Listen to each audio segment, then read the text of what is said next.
What is up, Fueled family? We are back with episode 5 of Fueled Live, our new live interactive podcast here on Facebook and quite a few other places that I can't remember where they're all going. But today we have an extra special episode here because our episode stretches across the country.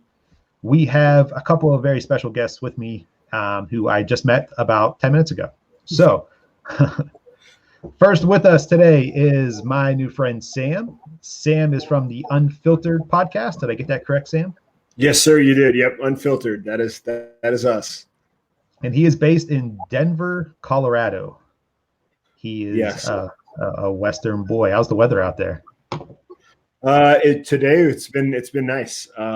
Summers or springs out here that snows some, it rains some, nice some. So no complaints today. It's been beautiful. So it's been nice little break. I feel like that's what you're supposed to do when you meet somebody from the other side of the country. You're supposed to ask them how the weather is over there. So I was just following protocol, Sam.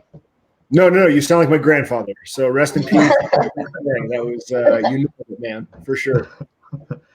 Well, and then down below Sam is two individuals that I don't need to ask how the weather is because we currently sit in the same time zone. With us, I should say, is Matt and Caitlin McCall, and they are the tag team duo that makes up McCall Collective Brewing in Allentown, Pennsylvania. So all of our Lehigh Valley fans, where you guys at? I'm surprised Jay actually hasn't commented yet. But otherwise, our Lehigh Valley family will be with us here shortly. And we would love to introduce them to Matt and Caitlin here from McCall Collective Brewing. Want to talk a little bit about what they have going on, especially with their first beer. But before we do that, I want to introduce you guys all to my new friend, Sam. Sam, why don't you say hello to Fueled by Hops land here? Hang on one second, Sam. Oh, got you there. So, Sam, tell us a little bit about you and your podcast here. So Unfiltered Craft is a podcast that I started with my buddy Jay Schrader. Jay's brother and I, his younger brother and I, went to graduate school together. We got our PhDs together at the University of Denver. We started a sports podcast many years ago as a kind of an outlet for us to kind of work through some research ideas, and we continue to write research papers and book chapters together for communication studies journals and stuff like that. And then Brian moved away. He's now a professor not too far from where y'all are. He's in University of Michigan Flint. I know it's not close to where you are, but I know he's been down your way several times for beer and for baseball. And so he had a good idea of what y'all were talking about. But he left, and Jay and I have always had this kind of project we wanted to do. And so in, I guess, December 2018, we started doing interviews. We got Tivoli Brewing Company behind us as a leading partner, and they were our kind of title sponsor. And so what happened is we just kind of go out and we like to drink beer with brewers and people who make beer and have a say in craft beer. And our goal was to never have to edit too much, which is why we call it Unfiltered, because we're dads. We have 3 kids, each one of us. We have full-time jobs, and it's a side project. And I know, Ryan, you know what that's like.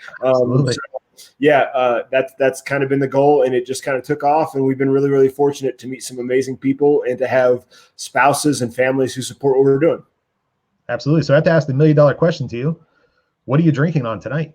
So I am drinking an Odell IPA. Okay. I know this is kind of Odell is still considered craft beer. Doug and Wynn have done fantastic things for Colorado craft beer. I've got 3 kids, and I have to limit my opportunities to go out to the grocery store and get groceries. And so, I can get this at the grocery store. I don't go to the liquor store too much. And so it's been one of my favorite IPAs for many, many years. And so, I continue to drink it for sure. If I could, I would go to Tivoli Brewing Company, which is on my campus. I'm a college professor in downtown Denver, and we have a brewery on campus. But unfortunately, I can't get Tivoli beer too much right now, and I prefer it straight from the tap as opposed to in a can anyhow. I hear that. So that's been pretty exciting to watch the scene just blow up in Denver, huh? Over the last, 10 years or so? Yeah, I mean, it's been pretty wild. I mean, my wife Catherine and I have been out here for 10 years, and we've seen the slow progression, the slow growth of what's going on. And I think we're a little bit spoiled in the sense that every place has a good beer, at least like one good beer, if not, 3 or 4. And Sure.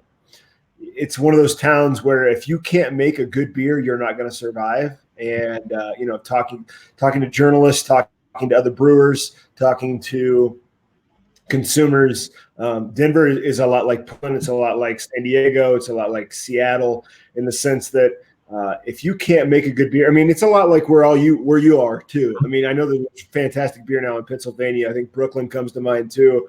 If you can't make good beer, if you can't hit your mark on different kinds of styles, your consumer picks up on that real quick, and you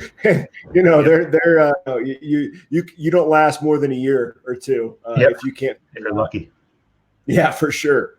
Yeah. So tell us about the podcast here. Is this your podcast a weekly podcast? Yeah, so it's a weekly podcast for the most part. Again, it's just Jay and I going. Usually, I mean, we were going to breweries. We were sitting down and having beers with brewers and the shit. Basically, that's kind of the premise. We like to hear about how people got started. What is why this love of craft beer? A lot of people are home brewers. I'm kind of a marketing person academically, and so I like to ask those questions. How do you establish your brand and how do you set your brand apart? Jay's a banker, so he likes to ask those financials.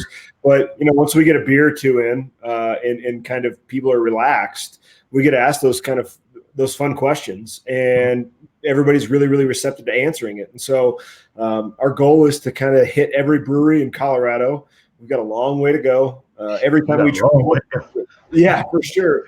Every time I travel, I go somewhere. So every time I travel, I go to a brewery. I've been to Sydney and to Auckland, New Zealand, and done interviews there. Been to Seattle several times and done interviews. And so, I think our goal was just kind of, Ryan, to be really, really laid back about our conversations and just to let things go where they go. Quite honestly, sometimes it works out, sometimes it doesn't.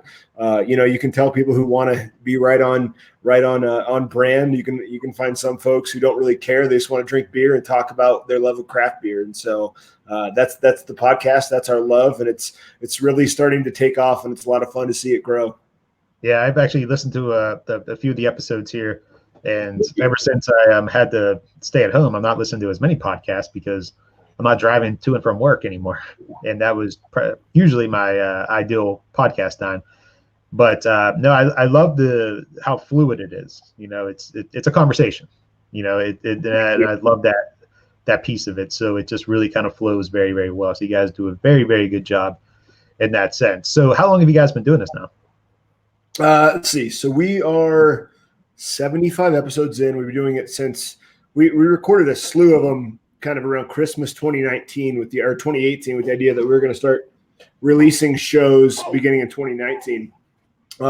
So yeah, how many is 14 months, 15 months? That's when we kind of started doing it. And yeah, it's been a blast. I don't think that either one of us thought we were going to make it this long, and we did. Oh, sorry. Hold on. There you go. We have to ask what this one's name is. This is a guest here. This is Theodora. All right. This is my daughter. We call her Teddy. Teddy Ballgame. I'm a baseball fan, so it makes a lot of sense. I'm a Cubs fan, so I guess she should be, Theo Epstein. But alas, she's, start getting tired. But anyhow, yeah. So yeah, that's kind of how we started doing it, and we've been able to continue doing this through Zoom. Thank God. I'll have to ask you about whatever you're using here for your. There we go. Shh. There we go. This is our first meeting on this podcast, by the way. So sorry. Congratulations. No. I mean, she's there. She goes back to sleep. It's been kind of fun though. Quite honestly, we've been able to take advantage of the shelter-in-place stuff and reaching out to different people, having really fun interviews. Actually, tomorrow we're doing a live stream with Eno Saris. Eno Saris is the baseball writer for The Athletic, and he's a huge craft beer fan. And so he's been on the show. He was like our second or third episode, and we reached out to him and said, hey, you want to do it again? And he said, absolutely. So tomorrow we're going to do a live stream at 2:30 Mountain Time, and we're just going to drink beer and talk baseball because I think he's got a really good insight in terms of what's going to happen with Major League Baseball and what kind of season we're looking into. But I get this. I don't know. My father is a professional track and field announcer. He's always been one to ask people for things, to ask and being willing to hear no. And so that's kind of, I took that from him. And so I'll send out these interviews, and we're trying to get Kevin Euclid on the show because he's got a brewery in Southern California. Oh, wow. And we're just trying to take advantage of this because we're a ways away from, what's getting back into breweries and starting to interview brewers. Yeah, that's awesome. But I want to talk a little bit about, you kind of hit on a couple of topics, with Major League Baseball, what's that season going to look like? And there's so many things that are being impacted by the stay-at-home orders. And there's still so many things out there that are variable, nothing's necessarily set in stone at this point in time. But I understand that you guys were involved in a pretty neat project in Denver as a result of all these stay-at-home orders. So I understand you did a stay-at-home beer festival. We did.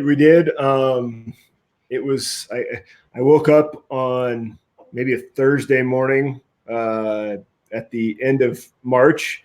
My father had sent me a text because the Iowa Brewers Guild had announced they were going to do a virtual beer fest. And I wake up early because of, I got to beat my family. I need silence sometimes, with 3 kids. I just need to not hear anything for a while. And so I got up early and I called Jay and I said, holy shit, man, we can totally do this. Got on the horn with a few people, made sure to talk to the president of the Colorado Brewers Guild, Shawnee Adelson. And she said, we'd love to help. We don't have the bandwidth right now to help you co-host, but we got it up and running. And in 2 weeks, we made sure to kind of get our T-shirt orders in. We got tickets sold. And on, I'm trying to think what day it was. It was a couple Saturdays ago. We had a virtual beer fest called Sip Beer Fest, and it was just a lot of people, drinking Colorado craft beer and sharing their photos. And all of the proceeds that we made are going to go back to Colorado Craft Brewery employees who have been affected by COVID-19. So lost hours, lost jobs, all of that. I think we made about 10,000 in that one day. Once we pay for T-shirts, we should have about 7,000 to kind of give back to everybody. But it was a crazy experience. It was amazing to see the support that everybody has for the industry, and so it was really cool. I'll say real quick before you move on, one of the big names in craft beer for so many years was New Belgium, and I'm sure everybody knows New Belgium's, and New Belgium kind of they sold out, and people get upset by that, but New Belgium has been amazing in what they've done in the last 4 or 5 weeks for craft beer in Colorado to kind of support those folks that we're trying to support. And so one of the options that we're thinking about giving our funds to is New Belgium, because they're doing a really good job of dispersing that stuff. So we're trying to figure out where we're going to put that money. We're working with the Brewers Guild to figure that out, to support member breweries and non-member breweries. But yeah, that's we wanted to give back to our friends, quite honestly, Ryan. That's what it came down to. Yeah, so if I understand right, an attendee, so quote unquote attendee, would pay $5, buy a ticket, and then go out and basically grab some local beer from these, I guess, are they participating breweries, or it could be any brewery, I guess, and then kind of came back home, drank your beer, and then shared the pictures on social media using the Sip Beer Festival hashtag, right? Is that kind of the logistics of it? That was it, my friend. Yep, it was nice and simple. So the hashtag, yeah. So the $5 went to the community, I guess, the beer community in some fashion. Yeah, I mean, it was a ticket, it's not a real ticket. You're not going to a real festival, but it was our attempt to keep things going and to keep some interest in the industry, because I'm sure there's a lot of similar stuff going on out there where there's a lot of to-go delivery orders, all that stuff. And so if we can have those weekly kind of pings to get people up and out and ordering some stuff from their local brewery, that's really, really important. I know it's long term, it's I don't know what it's going to do, but if we can get them through another 5, 6, 7 days, I feel like it's our duty, especially you've got a podcast, I've got a podcast, you're talking to 2 people who have a brewery. It's the least we can do. Absolutely. And it's super important at these times to support everybody in the industry in any way we possibly can. And, that's kind of the stance that we've taken. So that's just really neat. I really thought that when I saw that article, it really kind of just caught my eye. That's why I reached out to you, because that's so different, so unique. It's so interesting to see how the craft beer industry is just adapting to what's happening. It's so quick. You know what I mean? It's just like, okay, we can't sell beer in our tap rooms. All right, let's do takeout beer and delivery and all this good stuff. Okay, we can't all sit around at a big room and drink beer from a bunch of breweries. So let's create this virtual beer festival here where we all kind of cheers and participate within social media, which is it's just so unique. It's so different. It's just so cool to see craft beer just kind of responding to instead of letting COVID-19 take it down, it's just responding and adapting and fighting back, which is really, really cool. Where did you see the article? Where did you hear about it? It was a big news source, man. I don't know. I think it was. I'd have to go back and look, but it was one of the big things. I typically Google craft beer every single day. I've been doing it for years and years and years to kind of keep up on the industry as a whole. So probably found it down in there somewhere. So really, really pleasant surprise to come across. Thank you for what you're doing too, Ryan. I mean, like, you know, you're keeping folks like the McCalls in on the conversation, and it's so important to keep an awareness, because I know we're going to do it at the end of the show, but the future is not looking so great. It's a little scary. Absolutely. Well, speaking of the McCalls, Jay or Sam, rather, I apologize here. I'm going to have to push. Happens at least twice a day. You're fine. I'm going to have to tuck you away for a few minutes because we do want to hear from the McCalls and talk a little bit more about what they are doing. So I'm going to bring them up on the screen here, and we're going to take you away for a moment. Caitlin, Matt, how are you guys? You're muted. Sorry. We're doing well. Doing great. So, Caitlin and Matt, you are the owners and proprietors, I guess is a good term to put, for the McCall Collective Brewing Company in Allentown, Pennsylvania, my old neck of the woods, Lehigh Valley. Where you at? We had one person in there. We had Mad Jay's Barbecue. That's Jay Torres from Mad Jay's Barbecue in Nazareth. So we have a nice pocket of Lehigh Valley guys in there. They just must all be drinking right now and must have forgotten about the way we like it podcast, but it's okay. So they can watch it later. But so how is things going over there in Allentown amidst all of this COVID-19 stuff? Well, they're a little bit on pause, to be honest. So right before the shutdown, we had finally gotten city approval so that we could start construction. And then the construction ban happened. So just as we were about to really start kicking everything into high gear, start joining brew festivals and planning our openings, we kind of had to, stop and kind of rethink some things. So hopefully soon we can be back on track and get our construction started and then continue with moving forward on opening. Absolutely.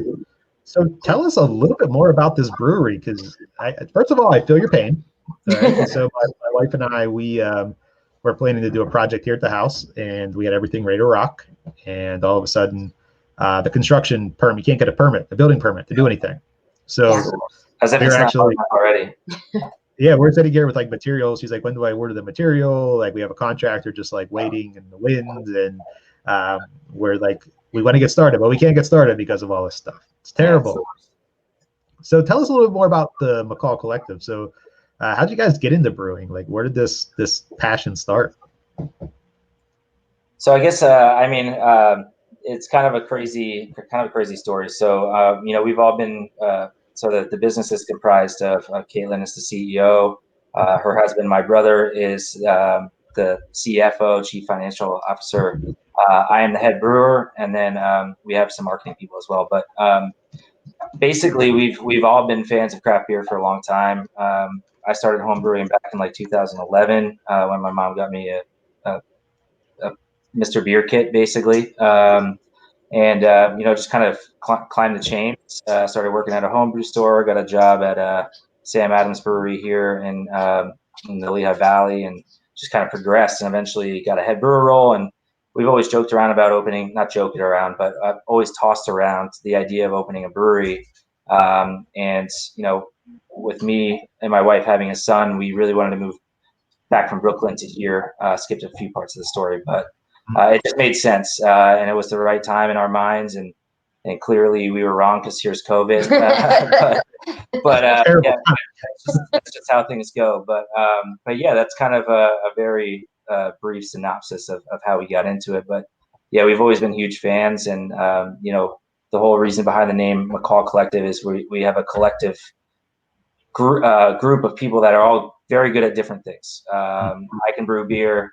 Caitlin's amazing with people and running a business. My brother's great on the back end. Our marketing people are great with social media and art. Our artist Sarah and our marketing guy Craig. We all have our collective group of things that we're good at, which kind of make up the name. So, sure. So when is the proposed opening? When are we? What are we looking at? Summer. So we like to say summer 2020, but realistically, I think we're going to be just about beginning of August. So as soon as we can get started, we're going to be prepping to receive our brewing equipment. Our brewing equipment is ready for us.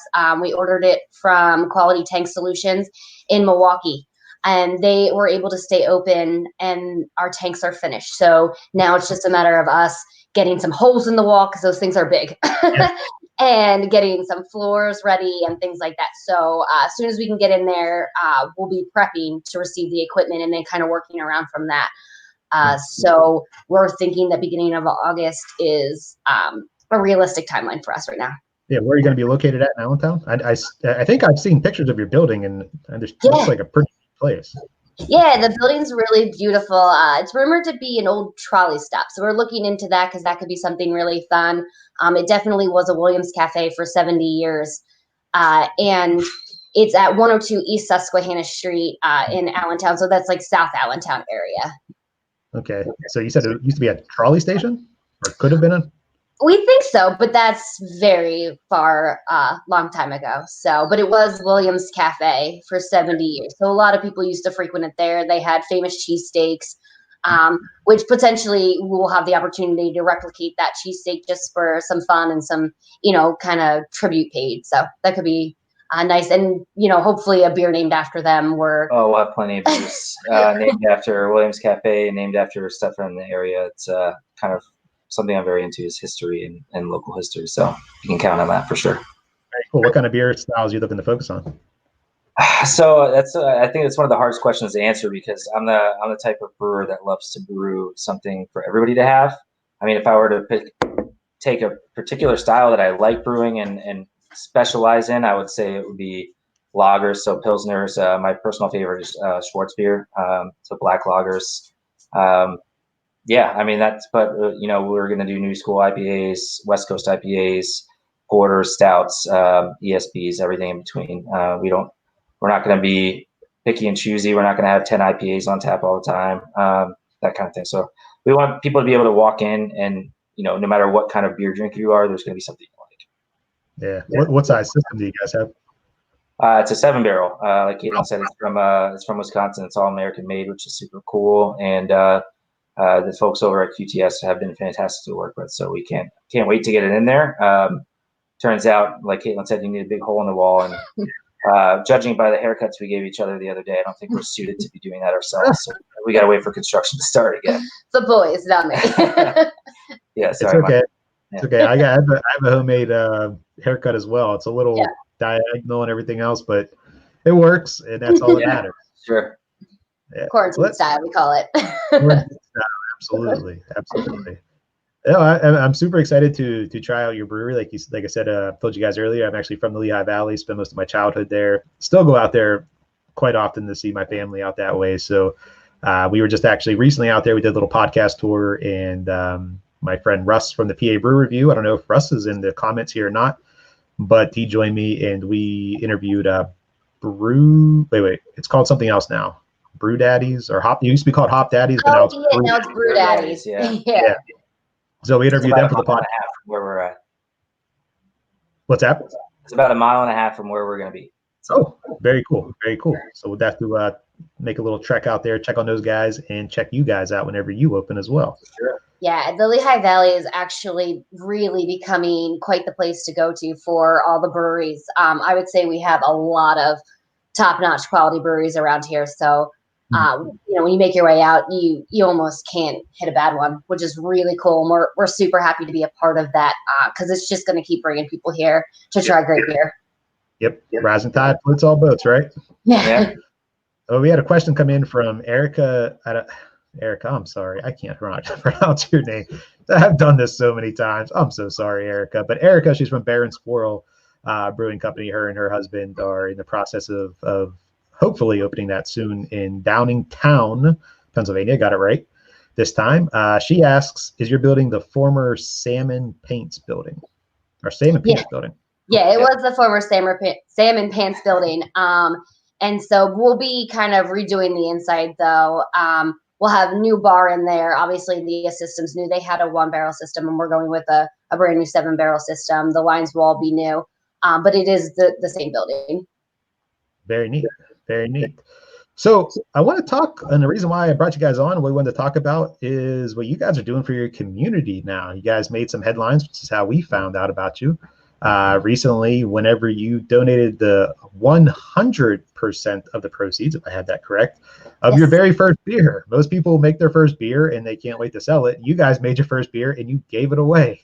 Tell us a little bit more about that. So this concept is actually something that we're all really excited about. Community is something that we will always strive to keep importance. And donating our first beer's proceeds just kind of will align with us as we go forward. But, we were supposed to be preparing for our openings, preparing for our beer festivals, and this particular beer that Matt will explain all the details about the beer style was going to be our beer festival beer. And, like we said, everything got put on pause, but we decided to move forward in brewing the beer. And instead, we wanted to do something positive with it. So we decided to choose 3 charitable organizations within the Lehigh Valley area to donate all the proceeds to. So those are Turning Point of the Lehigh Valley for domestic abuse, NAMI, which is our mental health support within the Lehigh Valley, and then the YMCA program has a Y Feeds the Kids. So under 18, you can go and get meals there. So we wanted to make sure that they were organizations that were directly affected by COVID-19, since that's our reality right now. And, we wanted to put it out there so that all the money we raise, we really can give to those charities. And we wrote out our first checks on Friday, which was really cool. So the total for that was about $2,100 between the 3, pretty evenly distributed, which was cool as well. And we're continuing to sell this beer. They're crowlers that you can get. And again, 100% of the proceeds will go towards one of those 3 charities. And as you purchase, you can choose which one you would like your money to go to. Very cool. So tell us about this beer, Matt. Yeah, so I kind of wanted to choose something that was, crowd pleaser, because I think with a beer like this, you want to reach as many people as possible, right? Mm-hmm. So even beer drinkers that are drinking non-craft beer would still enjoy it.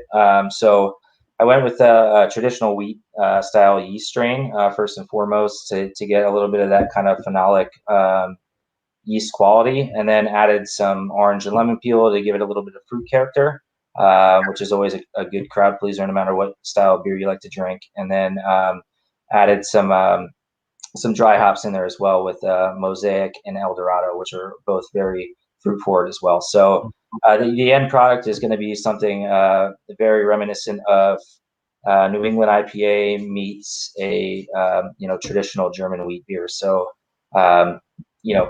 somewhat fruity, a little bit of hop character with very little bitterness. And we think it's going to be great. So what's the name of the beer? Collective Contributions. So obviously tying into the fact that our sorry, there's my dog. Are tying into our name with the collective, and obviously contributing back to our local community, and is the sole purpose of this beer. So it felt like the right name for it. Sure. How's this been received by the community? Everybody been pretty well received? Yeah, we're super happy. Whether you believe in one of the organizations, or you love beer, or you're just happy to support a startup, we've seen people kind of come out from all angles, which is super great.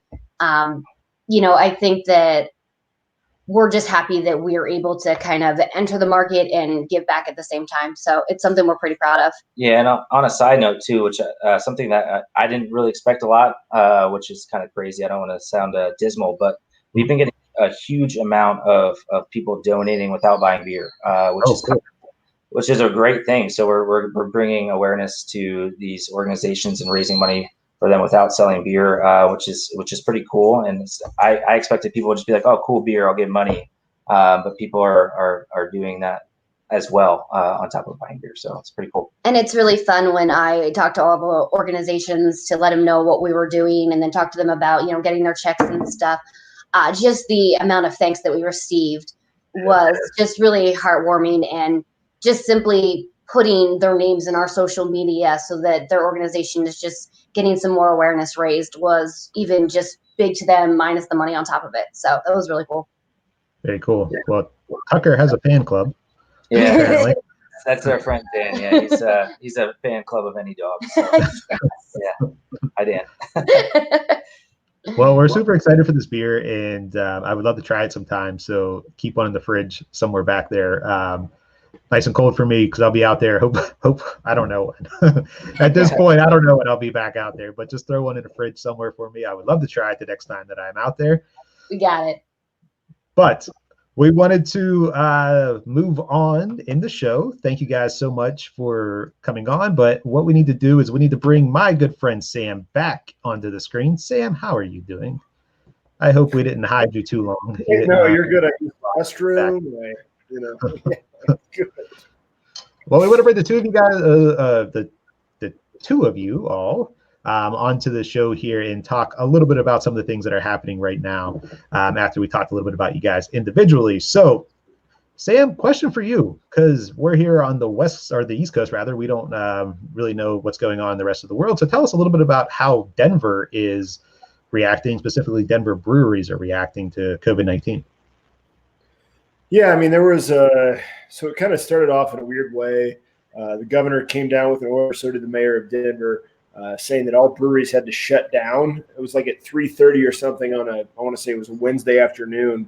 And by 5:30, they had reversed course, and they were going to be allowing pickup orders and kind of starting there to go orders. And from then on, a lot of folks have basically been trying to figure out how to get their beer in crowlers. Obviously, as the McCalls know, you got to get those beers in kegs. You got to get them in crowlers. You got to get them in cans. So it was kind of weird. We ran out of cans here. We ran out of crowlers for about 5 days.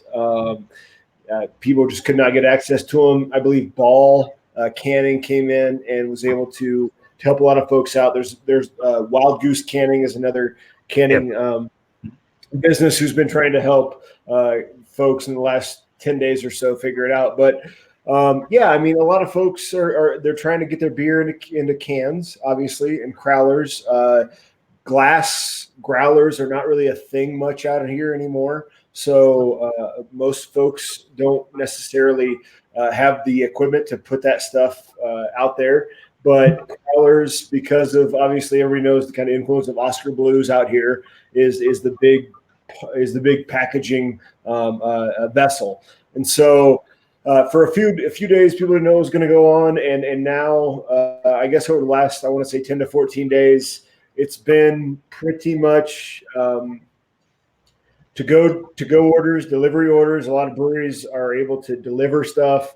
There's no shipping of beer yet in the way that we've seen in New York State, but that's kind of what's been going on.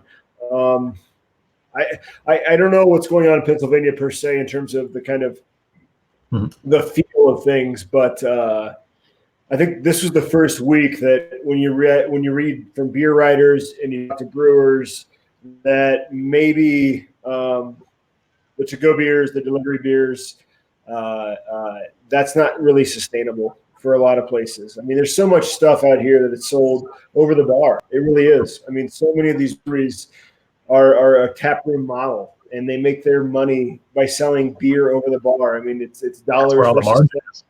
Yeah, right. I mean, y'all know that it's dollars versus cents, and it's really, really hard to compete against, unfortunately, at an Odell Brewing Company like I'm drinking, or an Oscar Blues. or when you get, a non-craft beer, a New Belgium, folks who can get out there. But quite honestly, I think a lot of people seem to understand that what we're going to see in the next 6 months is there's going to be this separation between folks who have canning lines and folks who don't. And so a lot of the time it was just kind of, I don't want to say serendipity, but pure fortune.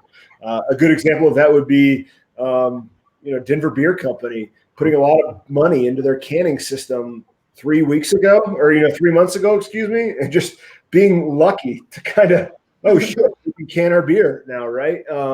Ratio Beer Works here in Denver, who's won a lot of awards, same thing, but then you get like a Comrade Brewing, right, who just won GABF for best traditional IPA.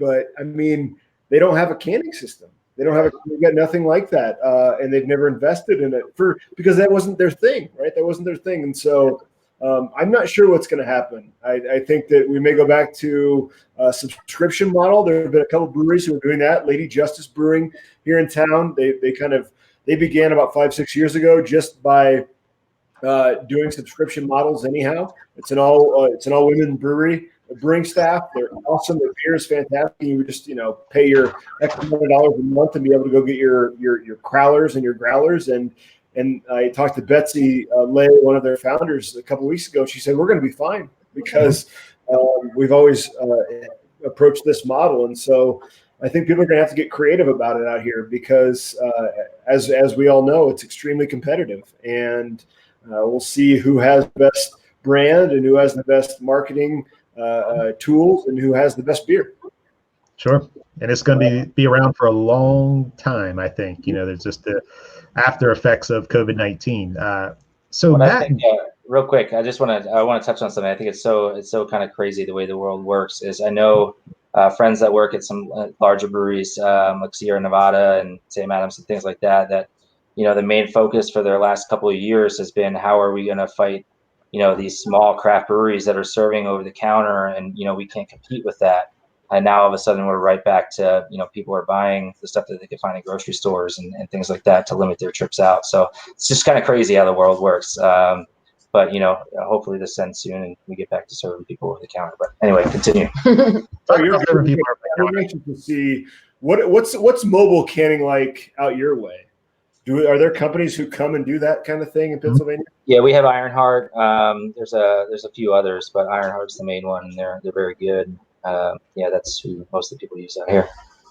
Yeah, I'm anxious to see if that takes off again here now. I mean, there was a lot of criticism of mobile canning here in Denver, in particular, just because you got a lot of air in there. Quite honestly, I mean, a lot of those canners weren't doing the best job. But I'm wondering if there's a big shift. I mean, I don't know if you've heard of Sleeping Giant, but Sleeping Giant only does. Yeah, okay, so you have. I mean, I was talking to Station 26's owner, Justin, a couple weeks ago, and their contract with Sleeping Giant a couple months ago has basically saved their asses because they've got somebody who can can their beer. They can just figure out a way to put all that stuff they're producing in cans and they don't have to sweat it too much. And Tivoli Brewing Company, the same way they're working with Sleeping Giant now. It's changing the whole I guess supply chain of things, the whole logistics of everything. Yeah, and that's one of the reasons why there's such a can and crowler shortage is because tap rooms are closed. So yes, people have to buy cans and stuff to go. So now it's causing the massive shortage in that aluminum industry. Tariffs are high. The aluminum manufacturers have got to be pumped about all this. And yet, gas is like $1.50. Yeah. Buy Alcoa. Yeah, no kidding. Which is a local Pittsburgh company, by the way. So moving along, I want to ask you guys, what do you think about the Altogether beer from Other Half? Have you guys heard of this? Are you participating? Know anybody participating? What's your thoughts? So yeah, there's obviously since we don't have our brewing equipment in, we didn't really have the opportunity to do so. But yeah, there's at least two breweries that I know of locally, Lost Tavern in Hellertown and Saucony Creek in Kutztown. And there's probably more, but those are the two that I've seen. I think it's a really cool idea. And, being someone, I went to culinary school and worked in the service industry as a cook for many years before I got into brewing. So I think it's a really neat idea, and I'm all for it. Sure. Sam, have you heard of this? The All Together beer? I hear more about it. That's pretty awesome. Yeah. Cool. Have you heard of anybody in Denver participating, or just kind of the first bit of it? Yeah. So Other Half, which is based here in Brooklyn, New York, essentially, what they did was they created a base recipe, and they published it open source online, and asked, basically breweries around the country to brew this beer, kind of, collect, everybody brews their own batch of it, but everybody's brewing the same recipe, so there's the unity in the recipe there, but they give them the flexibility to kind of make changes and do, put their own little spin on it, so to speak. So it's really neat. They all have the same label that goes out. So they provided them with the graphics and everything they use for the label. They provided them with the recipe. They picked ingredients that were easy to source, and a recipe that's pretty easy to brew. So nothing that can make majorly sophisticated. Everybody has the equipment and ingredients to do it, and just put it out there. And it's been so well received. I've seen so many breweries. I think it's hundreds and hundreds of breweries, if not thousands of breweries now at this point, that are on board with it. So very interesting to see where this goes. Now, my question is, how many people buy the same beer? What I'm noticing is that breweries aren't really making it different. They're kind of brewing the same beer, but nobody's like, taking a new spin on it, or, adding some crazy adjuncts to it or things like that. It's just kind of the same beer. So it's interesting from one perspective, because I'm interested to see the differences in the recipe from different breweries. Brewing beer, that's really kind of interesting to me. But at the same time, how many of the same beer am I going to buy? So that's the question that I have. What are your thoughts from you guys, from your aspect of the industry? Well, I think that there's actually kind of an interesting point that you brought up.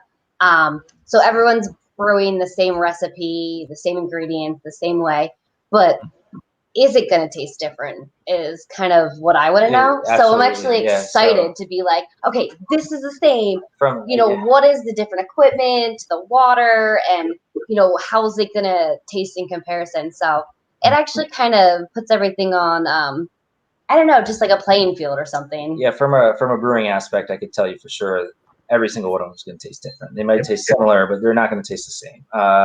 Because water chemistry is the biggest thing in brewing that makes up how a beer feels in your mouth, how it tastes, how the hop astringency hits your lips, your tongue, things like that. So as a brewer, I'd probably buy every brewer around me just to see how they react and kind of do a blind taste test. But it's kind of cool. And the cool thing about this beer is if you do buy 5 different ones, it's all going to a good cause. So that at the end of the day, that's the main thing. If you buy a couple extras and you have to trade them off or something like that, you at least supported a good cause, and that's the most important piece of it all. So the idea behind the proceeds is that this beer that they're making, Sam, the idea is the proceeds will make its way back to the service industry or the beer community.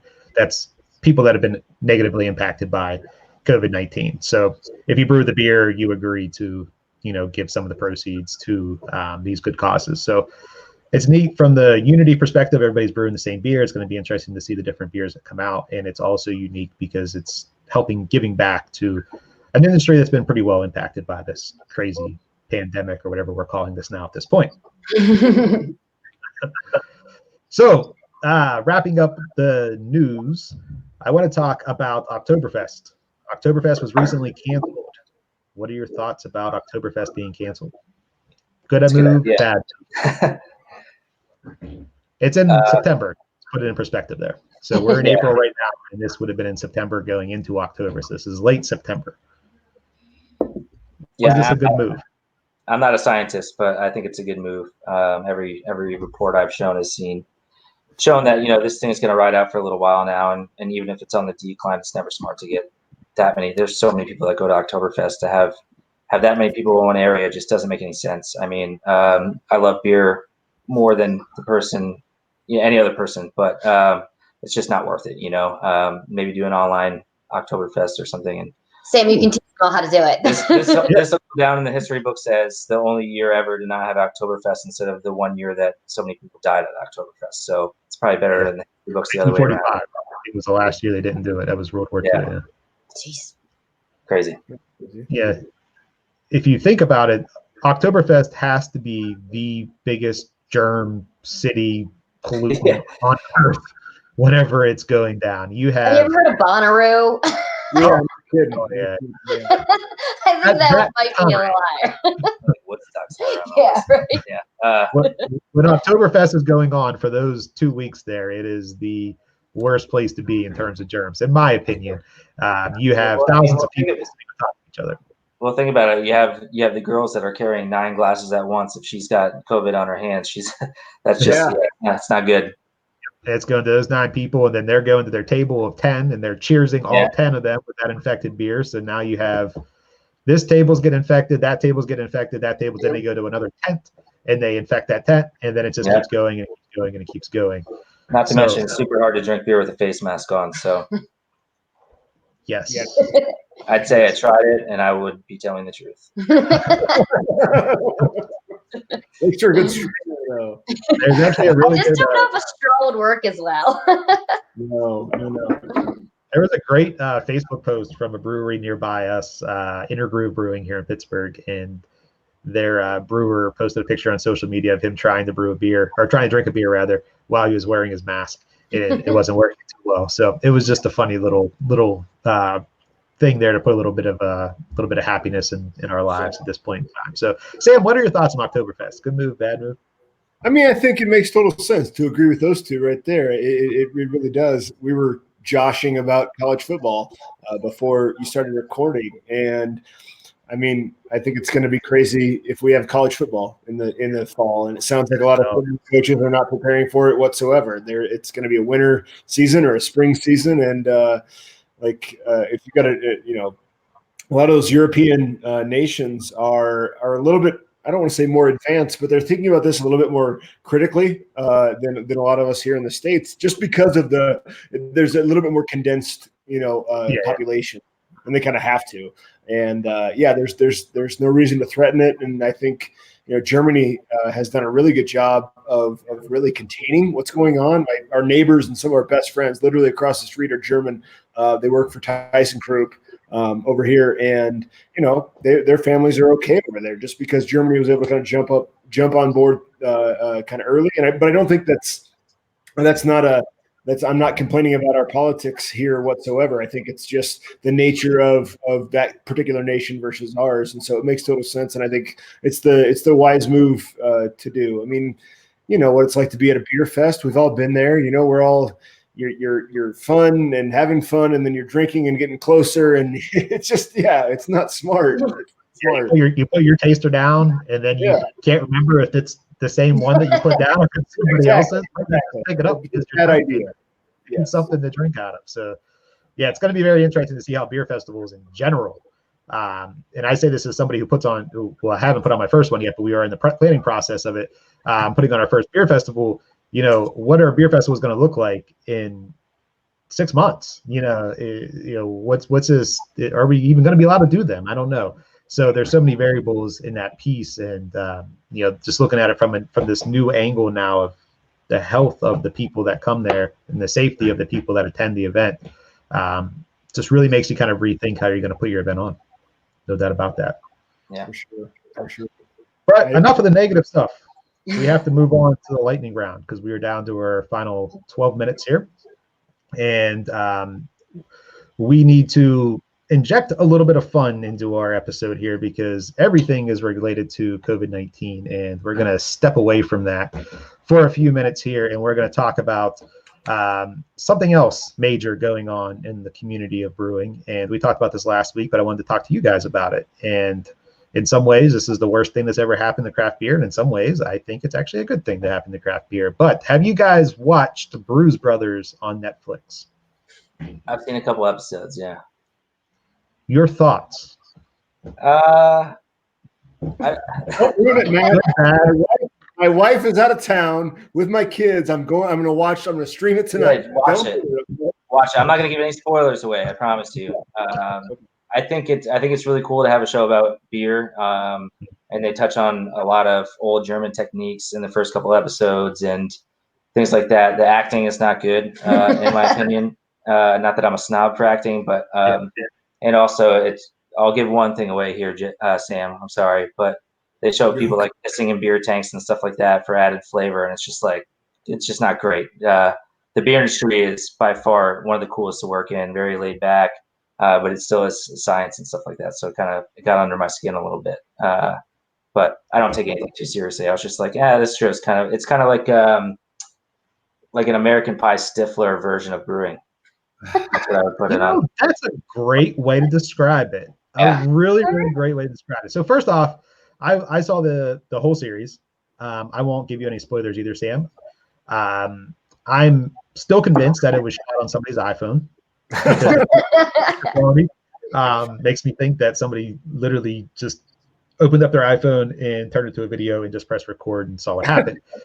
But nonetheless, the pilot episode, I'm going to say this, the pilot episode is not very good. Okay. You can tell that was maybe like before they got some funding or something like that. I don't know, or maybe got a deal. I don't know the whole story to it, but the pilot episode isn't that good, but the series does get better. And there actually is some really cool storylines in there. The acting does get a little bit better. They bring in some characters that are actually pretty good. And my favorite character on the whole show is Chewie. I think Chewie is the makes the whole show. Yeah. The mechanic turned brewer. That guy turned life coach, turned he's got a couple of different gigs going iPhone on. Salesman, yeah. So I thought it was good. I really liked Chewie. I really liked the whole brother thing. I think the way they brought him, the first brother into the show, I can't remember their names. Not Wilbur, but the other brother, yeah. The estranged brother, how they just like brought him in. There was no like build up to that. I think there should have been a little bit more. That's very strange. Yeah, it was a little bit just like boom. I will tell you, having been around a lot of Cicerones, that he plays that character pretty well. I think he does too. I think he really kind of plays that snobby kind of Cicerone aspect. Maybe at times he's a little pinch over the edge. I'm saying that all Cicerones are snobby, by the way. I'm not crapping on that. I actually took the test. I think that's a safe. I mean, yeah. I took the test. I passed the tasting. I failed the written. So you know what you're talking about. I still get street cred, but I know what I'm talking about. Best balance. That's what it all comes down to, right? Yeah. So Sam, we won't ruin any more of Brews Brothers for you, but I think you're going to enjoy it. So wait, I'm going to ask, when's the Brews Brothers Ozark collab mashup? Ozark I want to see that. Yeah. Yes. There we go. Absolutely. And Tiger King. There's all three. Fermenters just tigers and tigers. Yes. Fermenters full of money and dead bodies. Yeah. I love it. Yes. That would actually be pretty awesome. So, I might get working on the script for that one here pretty shortly. Get to writing it, man. Give us a call. I'm not cutting you guys in on that either. Gotta make sure the pilot episode's good. Yeah, gotta make sure the pilot episode's good. I'm gonna shoot it on my iPhone. Get careful. My iPhone 11 Pro over here, got the high grade stuff. So yeah. Moving along. I want to talk a little bit about beer styles. And this is the question we ask most of our guests here. But in 2020, which beer styles would you like to see become popular? Do you have any particulars? I'll start. Schwartz beer. I think so many people give it a bad rap because it's a dark beer, and people think dark beers are going to be bitter or they're going to be boozy. Schwartz beer is like the perfect style beer for anybody that likes a sessionable beer. You can drink it all year long. It's fantastic. It's good. Sam, your thoughts? Low ABV IPA. As a dad and somebody who gets, the older I get, the more hungover I get off the fewer beers I have. I want something that punches me in the mouth. It doesn't destroy me the next day. Yeah, we're seeing this kind of move into low ABV beers. We're seeing that more and more. In fact, there's NA beers popping up everywhere. And Erica, who is actually in the comments here, is opening a brewery that does specialize in NA beers. So we're seeing that trend already start to happen, which is really, really interesting. Personally, I'm a big fan of the Crispy Boys. I love lagers, pilsners. That's, what I kind of came into this with. Brooklyn Lager was really that lager that started everything for me. So I'm excited to see that trend kind of come back. We're seeing so many more people kind of embrace the Crispies. So I'm really, really hoping that kind of picks up steam, and every brewery I walk into in America has a crispy on it, because I'm going to drink them all. That's going to be my goal. I don't know. Some of these breweries that specialize in IPAs, if the crispy boys are good, I'll drink them, but I'm not sure. Yeah, well, I mean, everybody likes a good IPA. Now, I will say, when it comes to IPAs, I'm really super excited to see those quote unquote West Coast IPAs starting to bounce back. That's actually what I'm drinking right now. I'm drinking a trashed IPA from 4 Points. This is actually a homebrew recipe. It won the local homebrew competition.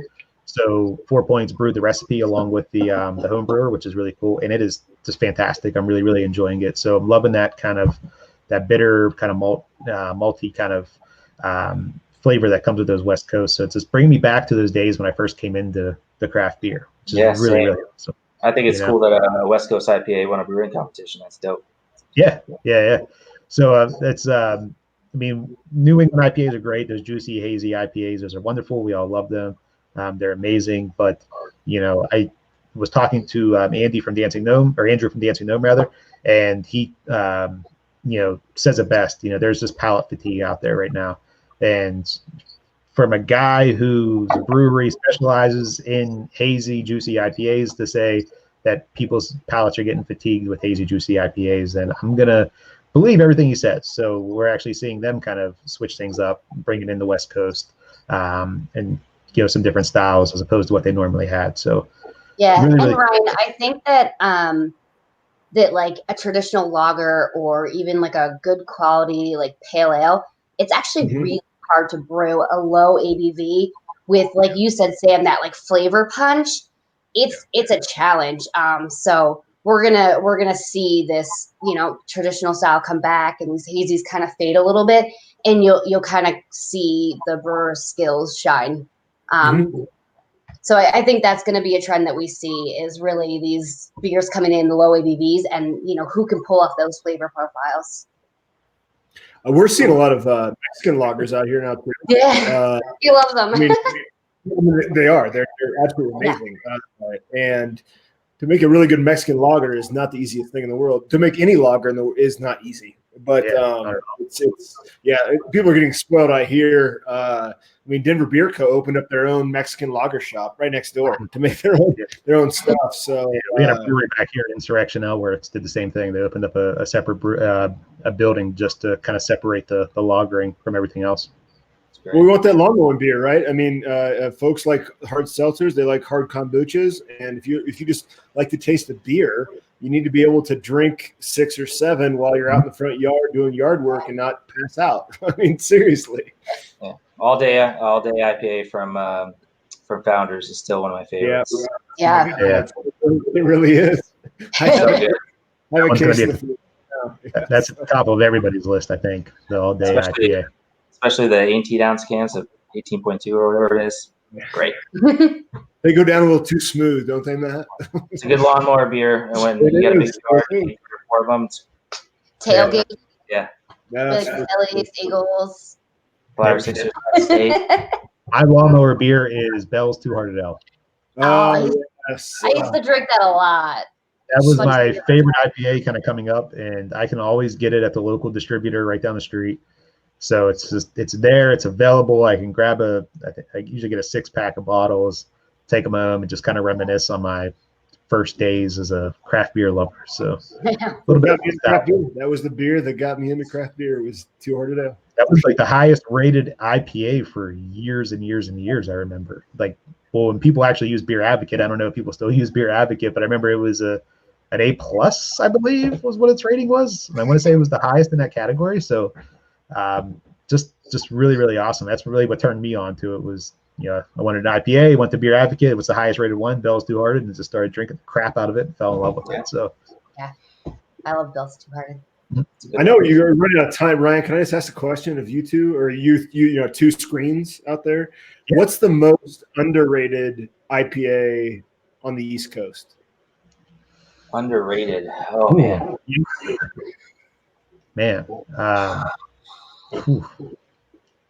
I'm going to give my answer, and I'm only going to give it because I think it's gotten lost in the haze phrase. Is 60 Minute. That's what I was going to say. Yeah, 60 Minute.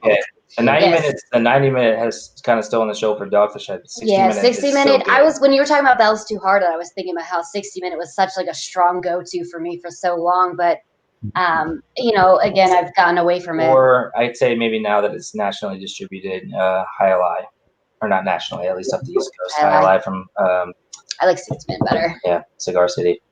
Ryan, what do you think? I don't know if I can name one specific beer, but I will say the brewery that I think is pumping out those IPAs that are so underrated, and that's Stick City Brewing. They're very small. Okay, so they're a small brewery in Mars, Pennsylvania. I love everything he puts out there, but specifically his IPAs are just out of this world. So if you guys ever get your hands on it, grab it, because you'll be absolutely pleasantly amazed by how good his beers are. The care he does. Yellow Bridge, the same story. Back here, I mean, they're just pumping out some amazing IPAs. So I don't think I have just one IPA that's underrated, but I could definitely name a lot of great IPA producers that just aren't getting the light like some other ones. And there's a lot of them that are getting light that I don't think should be. I won't name any of them, but there's a lot of IPA guys out there that are quote unquote hype breweries that I think a lot of these smaller ones are pumping out better product than them. Right. Victory and Dirt Works really good too. Let's give me your addresses. I'll send you some Comrade, because that's yours. I mean, but it's here. They're the ones who won GABF best traditional IPA, and they won a couple, didn't they? Yeah, but it's. I was looking at their website the other day. I saw they had 3 or 4 awards. I think Colorado had 500 medals as a state. That's just 2 dudes. It's 2 guys. One of them doesn't brew, he just does the business. And Mark's the brewer, and he's the weirdest guy you've ever met in your life. So, I had to drop. I do barrel. One of my clients, I do social media stuff for a whiskey company, and I was trying to get rid of 100 whiskey barrels.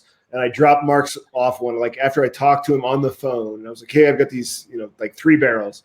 And I dropped them off to him. He's like, what are these? And I was like, I just talked to you 10 minutes ago. And he pulled the plug and wanted to smell them. He's like, I don't know if I use them. And I was like, oh, you got to take them, because you told me you were going to take them. I'm not charging you for them. Just take these freaking barrels, dude.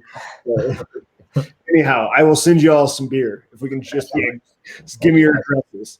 We'll chat more about that. Got ours. We can send it out. Okay, cool.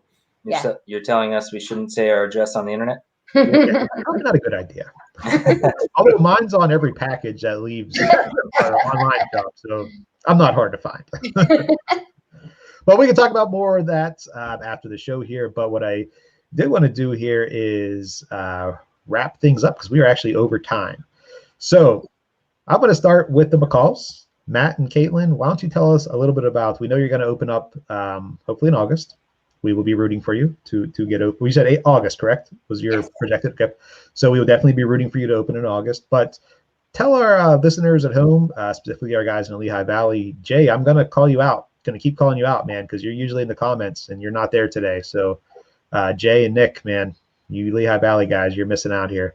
But nonetheless, for our guys in the Lehigh Valley and around the world who want to learn a little bit more about the McCall Collective Brewing Company, how can they find you guys online? So you can find us on Facebook at McCall Collective Brewing. Our website is also McCallCollectiveBrewing.com. We're on Instagram at McCall Co Beer. You can also find us on LinkedIn. Hashtag McCall Co Beer is everywhere too. So we definitely recommend that you come follow us. We have some fun videos that we've posted, some drone footage, an interview with Matt. You can learn all about his brewing history. We actually have a whole video devoted to our collective contributions beer too. So check us out. If you can in your local, please consider making your donation to get your crowler to try our very first beer and to give back to the community. Or write us a letter to McCall Collective Brewing at 102 East Susquehanna Street, now in town, and save the USPS as well. Absolutely. Very cool. So Sam, tell us a little bit more about how we can find the Unfiltered podcast throughout the interwebs.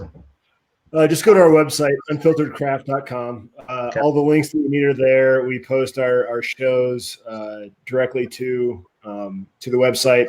We have a YouTube page. We don't have enough subscribers to get a custom URL yet. Damn it, We'll YouTube. get there. But I mean, Unfiltered Craft.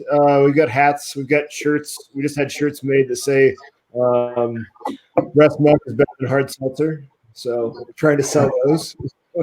But yeah, I mean, it's we just if you know anybody who wants to do a podcast interview, shoot them our way, especially in the days of Zoom, because we're more than willing to have a virtual beer and an interview with whoever wants to talk.